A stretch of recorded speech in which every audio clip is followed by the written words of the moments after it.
agradecer vuestra presencia. Bueno, vamos a abordar un tema que yo creo que en todas las conversaciones de las últimas semanas hemos abordado. Hemos abordado todos, ¿no? El, estábamos hace, no sé, 3, 4 años ya nos estaban recordando lo del 2%, ¿verdad? En Estados Unidos siempre nos decían hay que elevar la aportación de los países miembros de la OTAN al 2%. Esto era un recordatorio habitual. Europa, pues como siempre hacemos, decimos que bien, que nos parece bien, que lo vamos viendo, lo vamos mirando, y bueno, ahí seguimos, ¿no? Y nos planteamos incluso la autonomía estratégica abierta, que daba un paso más y dijimos, no, no, si nosotros no hablamos solo de defensa. Después del COVID hemos visto que estábamos necesitados, lógicamente, de tener, digamos, un espacio propio para la salud, para la energía, porque éramos absolutamente dependientes. Y de pronto el concepto de autonomía estratégica lo abrimos mucho más allá de defensa e introducimos otras áreas, lo cual no está bien a nuestro ritmo y en nuestra línea, sin problemas. ¿Qué ocurre? Ocurre que Putin invade Ucrania y todo se acelera, ¿no? Europa tiene que asistir. Decía Borrell que si Europa no acude, ¿cuál sería el siguiente después de Ucrania, si es que no se paraban?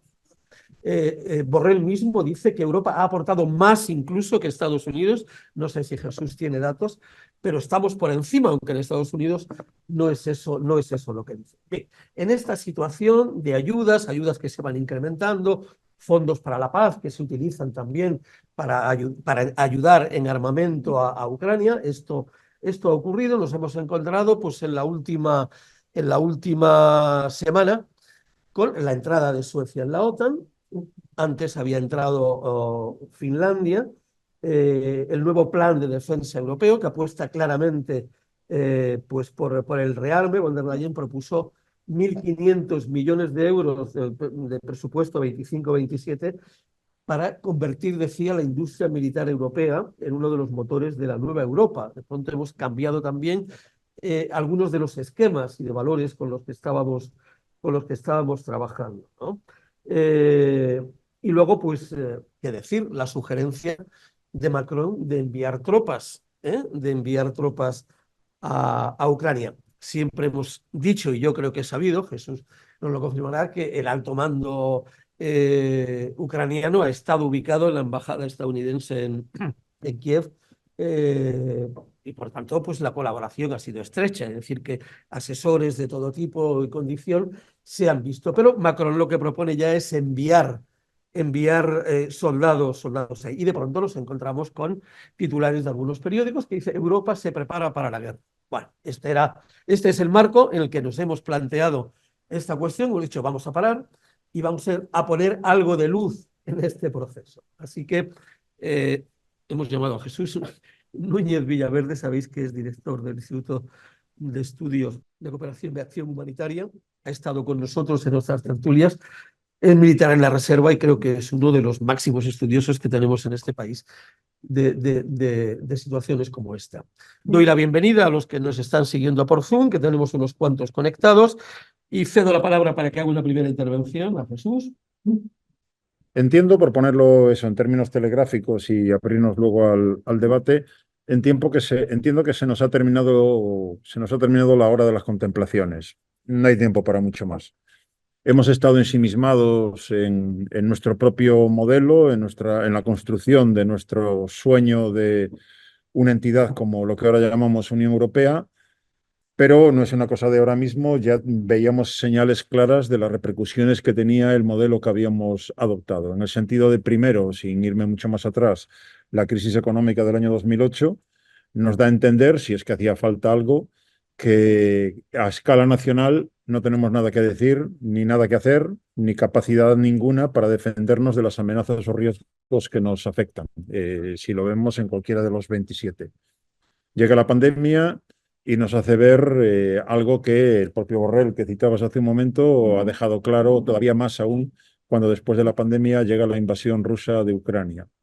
Y es el hecho de que no teníamos ni respiradores para cuanto más pensar en cosas más, digamos, exigentes en otras áreas y en otras condiciones. Y luego llega la invasión de Rusia, la invasión de Ucrania por parte de Rusia, obviamente como segundo capítulo de algo que nos retrotrae a 2014 con la anexión de la península de Crimea, comprobando una vez más que no tenemos capacidad para defender nuestros propios intereses, ni siquiera en el continente europeo, ya no digo más allá. Todo se resume, desde mi punto de vista, en una imagen que también, ya que has citado a Borrell, pues sigo con él. Borrell lo ha dicho de forma telegráfica, pero yo creo que muy clara en cuanto a diagnóstico. Somos el lugar con mayor nivel de bienestar y mayor nivel de seguridad del planeta. Y hemos llegado a ese punto a través de soportados por tres pilares. Dependencia energética de Rusia, nos va a seguir vendiendo petróleo y gas, todo lo que haga falta, y ahí está la señora Merkel, como si no viera las señales de alarma, haciéndose todavía más dependientes. Si ya teníamos Nord Stream 1, pues venga, Nord Stream 2 también, aunque nunca haya entrado en servicio. Dependemos básicamente de la fábrica del mundo que se llama China en cuanto a bienes manufacturados con bajos precios y con salarios bajos también, que nos llevan a una dependencia. Ya digo, los respiradores fueron una de las evidencias y así en muchas otras cosas, porque habíamos deslocalizado buena parte de nuestra capacidad industrial. Y para colmo, si eso es bienestar, o sea, si el bienestar depende de Rusia en energía y depende de bienes y servicios fundamentalmente de China, para colmo, nuestra seguridad depende de Estados Unidos, porque seguimos contando con la cobertura de Estados Unidos y eso tiene consecuencias. Es decir, si alguien es el garante de tu seguridad, pues ese alguien en un momento determinado te va a llamar a capítulo y te va a decir, oye, vente para aquí que necesito una ayuda en China o tienes que asumir tu parte de la carga en lo de Ucrania, te afecte o no te afecte. Por lo tanto, un modelo, desde mi punto de vista, que muestra a las claras lo que decía inicialmente, no tenemos medios propios para defender nuestros intereses. No digo solamente medios militares, por eso lo he querido abrir a lo de bienes manufacturados por un lado, energía por otro y, evidentemente, temas de seguridad, defensa y de temas militares en tercer lugar. Sí, sí, podemos abrir más espacios, pero digamos los tres pilares. Yo a ese nivel pondría esos tres pilares y luego podemos ir añadiendo más cosas. Obviamente ahora mismo el espacio exterior, la ciberdefensa, siguen siendo cosas que se nos escapan todavía. Desde ese punto de vista, estamos a punto de tener que agradecerle, y ojalá eso suponga un revulsivo, gracias Putin por ser como eres, porque nos estás obligando a espabilar. Y no digamos ya, gracias Trump, si es que vuelves a la Casa Blanca, porque ya nos lo has dicho. O sea, nos has dicho que animas a Rusia a atacar a cualquiera de los países aliados que no cumplan con ese sacralizado 2%, que, si me habéis oído alguna otra vez, incluso en este mismo marco, siempre he dicho lo mismo. ¿Por qué el 2%? ¿Por qué no el 4%? Ahora mismo Polonia está pidiendo el 3%, ya, pero ¿por qué no el 1%? ¿Quién ha dicho que con el 2% ya estamos seguros y con el 3% ya no hace falta o que con el 1% ya bastaría? Pero ahí lo hemos sacralizado y estamos actuando en función de quién cumple, quién no cumple, quién aguanta las críticas de Estados Unidos cuando no cumple, como si fuese un cálculo que hemos hecho nosotros. Y no, no lo hemos hecho nosotros. Pero estamos en esa dinámica ya desde la cumbre de Gales, de la cumbre de la OTAN del año 2014. Estamos en esa idea de que hay que cumplir y todavía no estamos cumpliendo por otro lado. Desde ese punto de vista, entonces, se plantea efectivamente la idea de una autonomía estratégica, una Europa de la defensa, y jugamos con las palabritas para añadirle lo de abierta, y otros apuestan por también estamos con la PESCO, la cooperación reforzada permanente, que Alemania quería que fuera para abarcar a todos los 27, si era posible, mientras que Francia decía, no, no, aunque seamos menos, pero más profunda, avancemos más decididamente en buscar esa autonomía estratégica. Se ha impuesto la tesis de Alemania, somos 25 de 27, lo cual quiere decir que hemos debilitado el nivel de ambición. Estamos en el mínimo común denominador porque hay que encajar, y es parte del problema que tenemos en la familia, hay que encajar la visión de los europeístas, hay que encajar la visión de los atlantistas y hay que encajar la visión de los neutrales. Y de momento no hemos conseguido todavía encajarla de manera adecuada. Lo cual no quiere decir, por otro lado, que en la botella no haya líquido. Ya hay líquido en la botella. A uno nos puede parecer que hay poco, a otros les puede parecer que hay demasiado. Mi problema principal no es que haya poco o mucho, mi problema es que al ritmo que vamos puede ocurrir que cuando llenemos la botella ya no haya mundo que Cállate, pelado defender, de porque mierda, la nadie va a concha de tu esperar por madre, nosotros. viejo choto, cerré el Evidentemente, los orto, demás pelado de actores en el mierda. escenario internacional no van a esperar a que haya un día que la Unión Europea diga, ya tengo voz única, ya estamos todos de acuerdo y ya tenemos una visión y unos medios para defender nuestros intereses. Y mientras tanto nos hemos quedado sin modelo. Uno, para mí, de los problemas principales es que nos hemos quedado sin modelo. ¿A qué me refiero con eso? Y es un modelo que viene de hace mucho tiempo. Pues me refiero a Willy Brandt con la Ostpolitik, me refiero a la señora Merkel con Wandel durch Händel, el cambio a través del comercio. Cuanto más interdependencia, cuanto más interconexiones comerciales, sobre todo financieras, etcétera, estamos alejando el fantasma de la guerra, contando con una Unión Europea. Tengamos en cuenta cuál es la asignatura pendiente. La asignatura pendiente es convertir a la Unión Europea, que es un ejercicio supranacional antiimperialista, y sé que me voy a palabras que pueden sonar gordas, cuando no tenemos manual.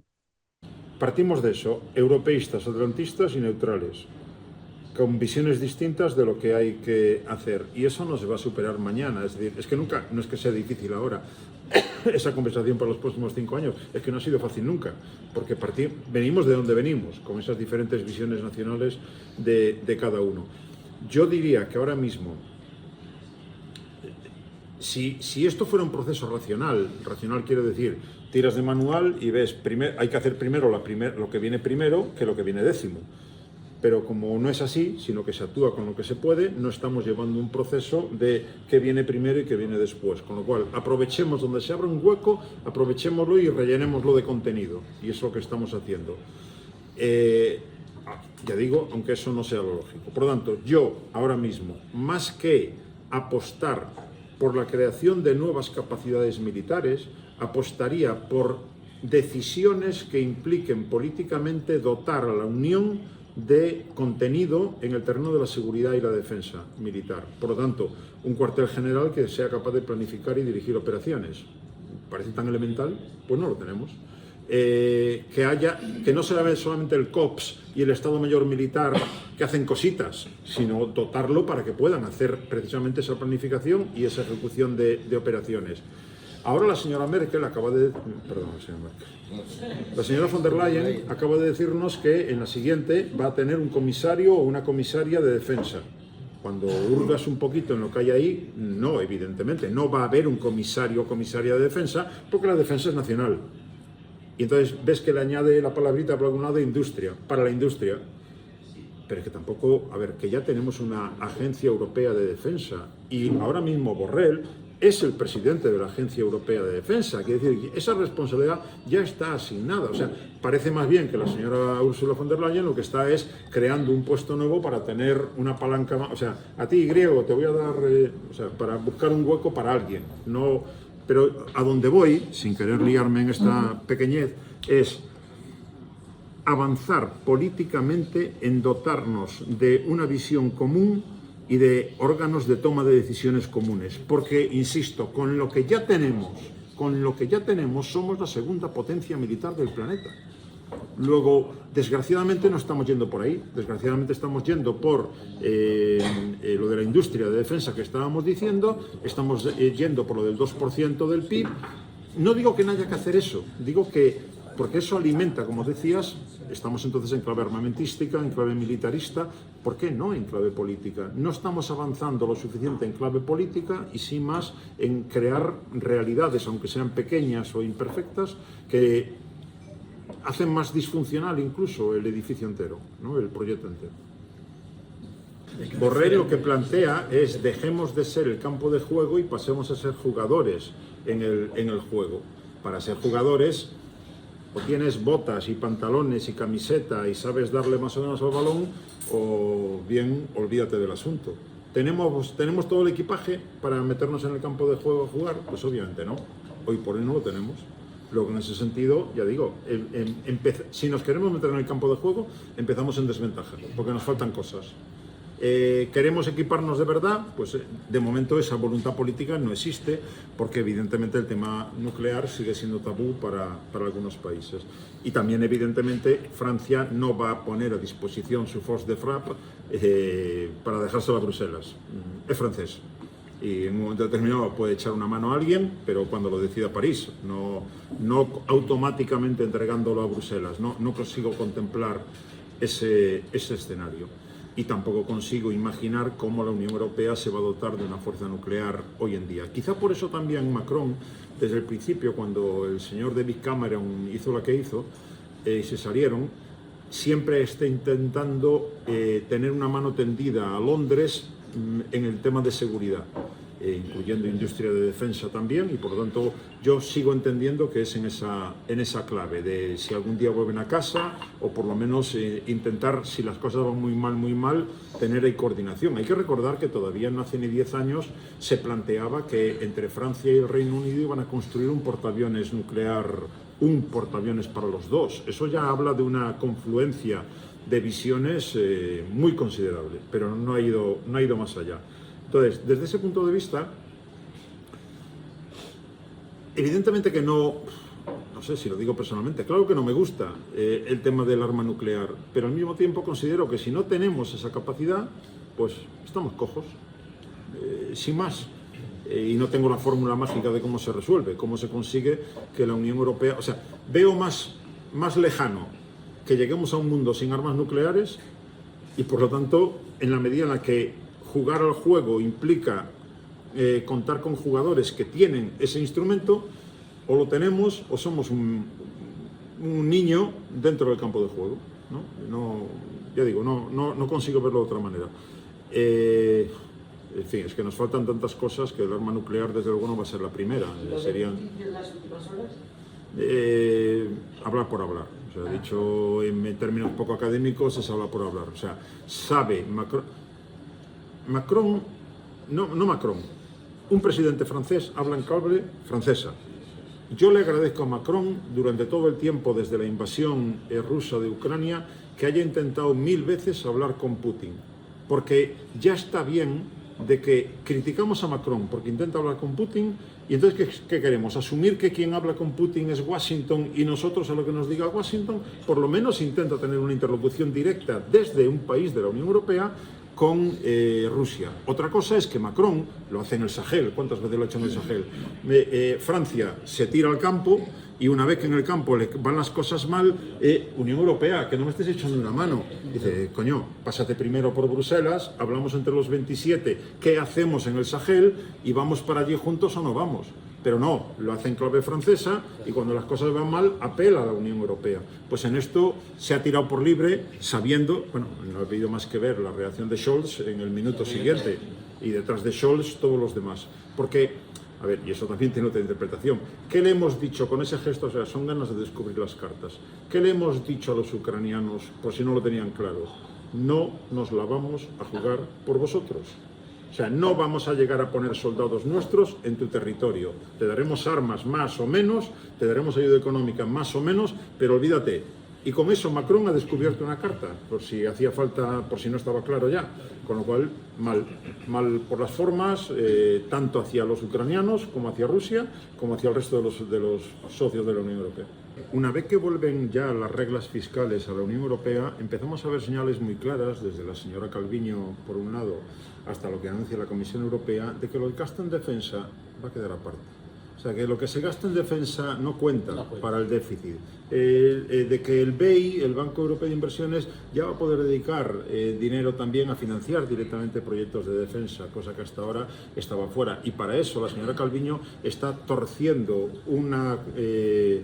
un capítulo del tratado, por llamarle tratado, del banco, para permitir que se puedan hacer cosas que no están contempladas, puesto que taxativamente quedaba fuera el poder financiar proyectos que tuvieran que ver directamente con defensa. Quiero decir con eso que al hilo o a la sombra de la invasión rusa de Ucrania, está claro que se está trabajando la opinión pública para admitir efectivamente que lo sentimos, pero hay que llegar al 2% como sea, como digo, sin contexto, sino hay que llegar al 2%, y ya está. Y para eso se está dejando vías de escape para que eso no cuente en el esfuerzo que hagan los gobiernos nacionales para llegar hasta ese 2%, en la medida que eso no va a afectar o no va a contar para cumplir con lo del 3% del déficit público cada año, el 60% de la deuda, etcétera, etcétera.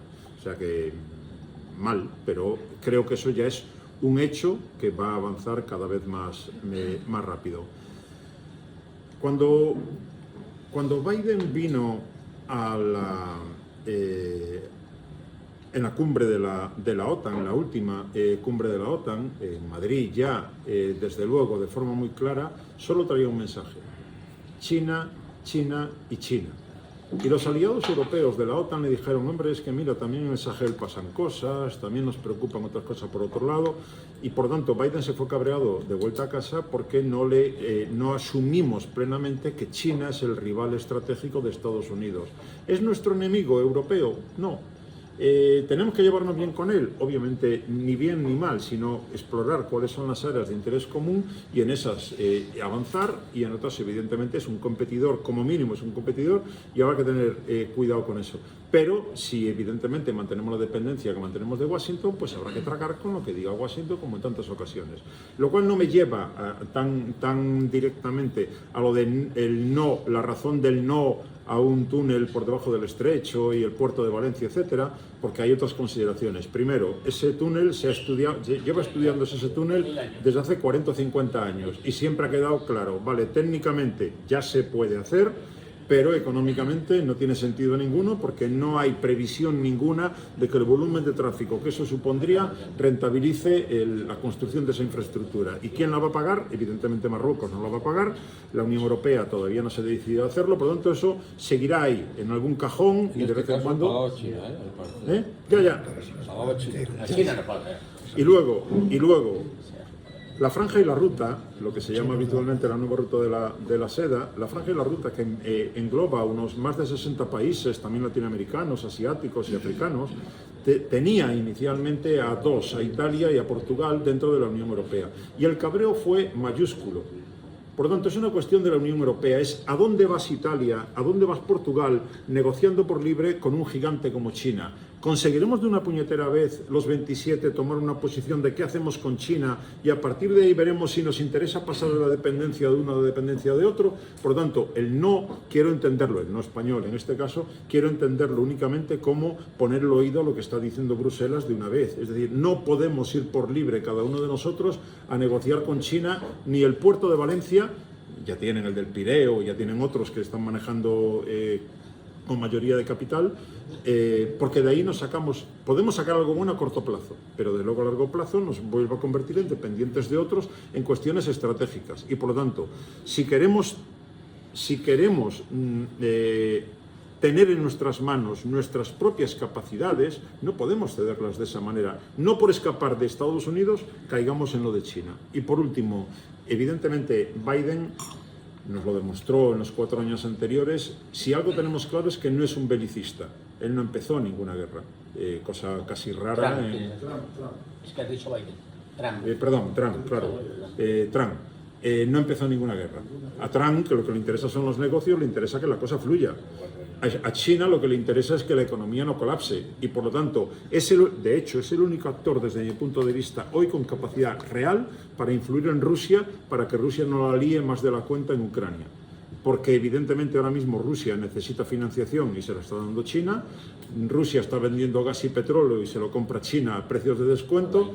Cada vez que Rusia necesita dinero, China está comprando activos en Rusia a precio de saldo. Por lo tanto, China tiene una capacidad real de influir en Rusia para que no se líe tanto la cosa, que a la fábrica del mundo que es China le acabe cortocircuitando el comercio mundial. Y por lo tanto, ojalá que eso sirva para aplacar un poco a Putin por parte de China. Dicho eso, la OTAN no va a desaparecer mañana, evidentemente. Yo sigo, como europeísta, Sigo diciendo, OTAN es pasado, Europa de la defensa es futuro. OTAN, gracias por los servicios prestados, pero lo tuyo es más pasado, y por eso me preocupa ver que lo de Suecia y Finlandia dicen, no, ¿qué pasado? OTAN es presente y va a seguir siendo futuro, porque no me fío de lo de la Europa de la defensa. Luego es en ese sentido en el que si no reaccionamos antes, nos encontraremos con que Trump, si vuelve a la Casa Blanca, con los desaires y los desplantes que ya hizo, multiplicados por los que hará, nos hará todavía más urgente el superar. Por eso digo lo de gracias Trump si vuelves. Luego maldeciré lo que acabo de decir, pero gracias si vuelves, porque si tú no nos despiertas y Putin juntos, ¿qué es lo que nos va a despertar? Totalmente de acuerdo en que no vivimos en un mundo, yo al menos considero, no vivimos en un mundo multipolar. Se juega mucho lo de no, es que estamos en un mundo multipolar. ¿Qué es poder? Poder es poder militar, Estados Unidos. Poder económico, Estados Unidos. Poder tecnológico, Estados Unidos. Poder cultural, Estados Unidos. Y por si le faltaba algo, gas y petróleo, Estados Unidos, por encima de Rusia y por encima de Arabia Saudí. ¿Hay alguien que se coloque el primero de la clase en esas 5 categorías que asociamos al concepto de poder? Pues ni China, ni nadie, ni Rusia, ni nadie más. Por lo tanto, hoy por hoy, mi perspectiva es, vivimos en un mundo unipolar en el que hay algún aspirante a convertirse en hegemón mundial, y China, por lo tanto, nos va a llevar efectivamente a un mundo bipolar. Ya estamos en esa idea, o sea, el centro de gravedad de los asuntos mundiales ya está en el Indo-Pacífico, con un intento de contención estadounidense de China y un intento de China de escapar de la contención. Y para eso buscando aliados en la zona, desde Australia, Japón, a Corea del Sur, a Filipinas, a Tailandia y compañía, para ver quién se acerca más a uno o a otro. Y con India como la novia de la boda, porque estamos cortejando a India para que se venga con nosotros en vez de irse con China. Por lo tanto, eso define el centro de la escena, y todo lo demás ocurre alrededor de ese centro de la escena. Por lo tanto, vamos hacia un mundo bipolar desde mi punto de vista. 1991, es que si seguimos completando el panorama, en 1991 Ucrania lleva a cabo un referéndum en el que deciden todas las regiones ucranianas, todas, eso incluye el Donbass, eso incluye la península de Crimea, todas, en Crimea fue un 54%, deciden que quieren ser ucranianos, no quieren ser rusos, al margen de que hablen ruso, de que haya afinidades históricas, de que hay mil historias. Por lo tanto, 1991 ocurre eso. 1994 se aprueba un memorándum por el cual Ucrania renuncia a las armas nucleares, a cambio de que Londres, Washington y Moscú garantizan la integridad territorial, y que si le pasa algo que afecta a la integridad territorial ucraniana, aquí estamos nosotros para defenderla. Y uno de los tres hace lo que hace y los otros dos consienten que aquello se hiciera en el año 2014. En la cumbre de la OTAN del año 2008, por instancias del señor Bush hijo, el padre tenía más cabeza evidentemente, el señor Bush hijo impone, y la señora Merkel dice esto está mal y va a tener consecuencias, impone que Georgia y Ucrania aparezcan en el comunicado final como potenciales miembros de la OTAN. Que no, que esto está mal, que no puede ser, que Rusia se lo va a tomar mal. Tanto si son acuerdos verbales como escritos, el hecho es que en la Guerra Fría fuimos capaces de establecer un marco de equilibrio con tratados como el Tratado ABM, como el Tratado START 1, el START 2, como los euromisiles, recordaréis algunos, los que tenemos una cierta edad, los Pershing y los SS-20 y los misiles crucero, y llega el señor Bush hijo, fuera el ABM, y a continuación despliego medios de mi escudo antimisiles en Polonia y en Rumanía. Y encima tengo la desfachatez de decirle a Putin, no, pero no son contra ti, son contra Irán. Y Putin dice, ¿me estás tomando el pelo? O sea, me los estás colocando aquí delante de casa y me dices que son para Irán, no soy tonto. Por lo tanto, Estados Unidos da pasos que desequilibran el orden de seguridad continental. Y tendremos que entender, y por lo tanto vuelvo a valorar a Macron, a sus intentos, tendremos que entender que cuando termine este follón, tenemos que buscar un orden de seguridad continental que necesariamente, por definición, incluye a todos los europeos. Y da la casualidad de que Rusia es europea, y por lo tanto habrá que hablar con Putin o con el que esté en su lugar en ese momento. Sé que es difícil decirlo ahora, pero evidentemente, ¿qué es lo que hemos hecho? Hemos ido contribuyendo a generar un enorme desequilibrio del orden de seguridad europeo, arrastrados por Estados Unidos. Perdonad, porque se negó por Bush padre el crear un nuevo orden de seguridad compartida, Sí, precisamente en el 91. pero Putin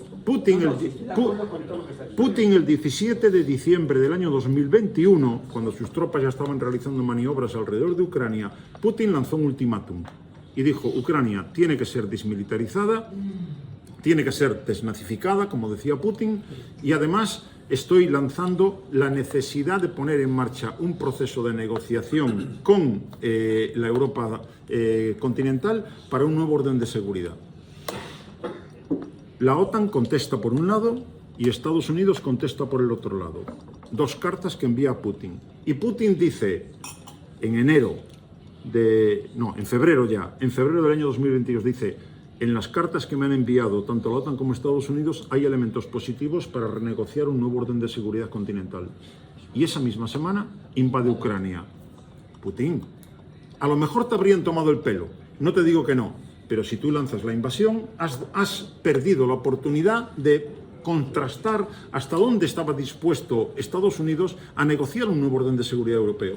Y mientras tanto, por lo tanto, nos hemos metido en una dinámica que ahora mismo a ver quién se pone a hablar con Putin para un nuevo orden de seguridad europeo. ¿Quién salimos perdiendo por encima de todos? Obviamente primero los ucranianos y luego el resto de los europeos, porque estamos en un contexto en el que no tenemos en nuestras manos la posibilidad de restablecer un orden continental de seguridad. Pues estamos buenos. Hemos llegado al final de la contraofensiva ucraniana que se inició en junio del año pasado, y cuando llegó noviembre ya vimos que la cosa no iba más allá. No porque hayan fallado los militares ucranianos, sino porque evidentemente le hemos dado meses a Putin para montar 3 líneas de defensa que no hay quien se las salte, no le hemos entregado el material a Ucrania necesario para romper esas líneas de defensa. No, es que le hemos dado carros de combate. ¿Cuántos le hemos dado? Es que eran 300 los que necesitaban inicialmente, los que decían, no le hemos dado 300. No le hemos dado los misiles de alta precisión tampoco, ni los ATACMS. La última vez que le dimos ATACMS a Estados Unidos fue el 30 de octubre. Estamos en marzo. Y le dieron una veintena de misiles. Y los han utilizado bien, pero son una veintena. Y Taurus no se le han entregado. Y los F-16, hace meses que estamos diciendo los F-16, ya hay pilotos ucranianos que son capaces de pilotar los F-16. Ellos ya han hecho su parte, pero si nos lo ponemos en sus manos, pues no pueden ir más allá de donde van. Por lo tanto, hoy en día yo creo que estamos en una situación en la cual, en términos de actitud, estamos pasando Rusia de una actitud defensiva a ofensiva. Actitud no quiere decir con esto que rompa el frente, domine Ucrania, eso no va a ocurrir. Y por el contrario, Ucrania está pasando de una actitud ofensiva a una actitud defensiva, en la medida en la que no le apoyan lo necesario para mantener esa ofensiva que ya llegó a sus límites. Por lo tanto, ahora estamos en una cronificación, si se quiere, del conflicto, en la cual Rusia, evidentemente, hará sentir la ventaja de partida. Tiene más demografía, o sea, Putin puede seguir mandando carne de cañón al matadero ucraniano, reiterando esfuerzos militares una vez tras de otra. 140 millones de habitantes. Ucrania tenía 45, ahora tiene unos 35 millones de habitantes que le queden dentro del país.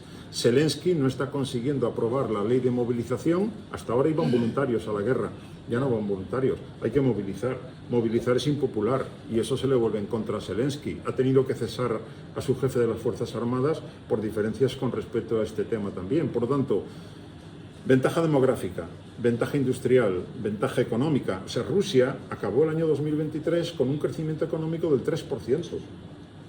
Lo cual quiere decir que las sanciones internacionales no es que le hayan resbalado, pero no le han hecho poner la rodilla en tierra, ni le han llevado a pensar, pues esto no se puede aguantar, tenemos que llegar a un acuerdo. Putin está diciendo, yo ahora mismo no quiero negociar. Si estoy viendo que el tiempo empieza a correr a mi favor, insisto, no para dominar toda Ucrania, pero desde luego para poder salvar la cara con el tiempo. Mientras tanto, China está diciendo, dejemos que la cosa fluya en la medida que no escala tanto el conflicto como para que interrumpa la economía mundial. Pues de momento me vale, no es el escenario ideal, pero de momento me vale. Desde el punto de vista político, yo creo que España acierta, aunque así, insisto, creo que lo ha gestionado muy mal. Lo del Mar Rojo. Quizá hayáis visto esa imagen.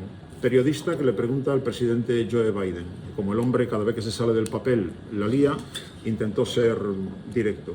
¿Están funcionando los ataques contra los hutíes yemeníes? Respuesta, no. ¿Van a continuar los ataques contra los hutíes yemeníes? Respuesta, sí. ¿Para? Si me estás diciendo que no funcionan, ¿para qué sigues? Claro. Es decir, estamos ahora mismo en el Mar Rojo, en el Oriente Próximo en general. Racionalmente, Estados Unidos no quiere una escalada regional, porque quiere salirse del pantano para dedicarse más a China.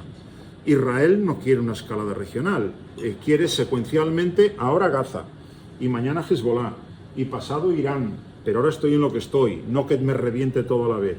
Irán, que no es tonto, entiende que frente a Estados Unidos e Israel lleva las de perder, por lo tanto tampoco quiere una escalada regional. Y sin embargo, todos ellos, todos los actores que acabo de citar, están haciendo cosas que añaden fuego al incendio, con lo cual aumenta la probabilidad de que se le descontrole el juego y vayamos a una escalada que ninguno racionalmente desea. Pues así estamos, así funciona ahora mismo la agenda internacional en un caso concreto como este. Comparto esa inquietud con respecto a las elecciones europeas, porque lo que viene ahora mismo previsiblemente es más una mezcla de antieuropeísmo abiertamente o de como mínimo euroescepticismo, lo cual va a hacer más difícil la gestión de ese proceso de dar una voz única o común al menos a la Unión Europea en estos ámbitos que estamos planteando. Porque claro, la idea, se suele poner el énfasis, y es ahí donde podría añadir un matiz, se suele poner en el énfasis, cuidado que viene alternativa para Alemania, cuidado que viene Vox, cuidado que viene la Agrupamiento Nacional, Sí, etc. claro. Ya, si ellos tienen opción de crecer es porque alguien no ha cumplido con su tarea y ha permitido el deterioro en el que estamos. Quiero decir, ellos se alimentan de un caldo de cultivo que deriva de la falta de compromiso y de decisiones de otros que, teniendo esas palancas para poder hacer más, hicieron menos, o en lugar de hacer blanco hicieron negro. Por tanto, también es asunción de responsabilidades por parte de los que ahora llorarán y se lamentarán de hay que ver que la gente vota ultraderecha, como si tú no tuvieras corresponsabilidad en haber ido contribuyendo a generar ese caldo de cultivo, por acción y por omisión, y de eso llevamos ya un tiempo largo metidos en esa historia.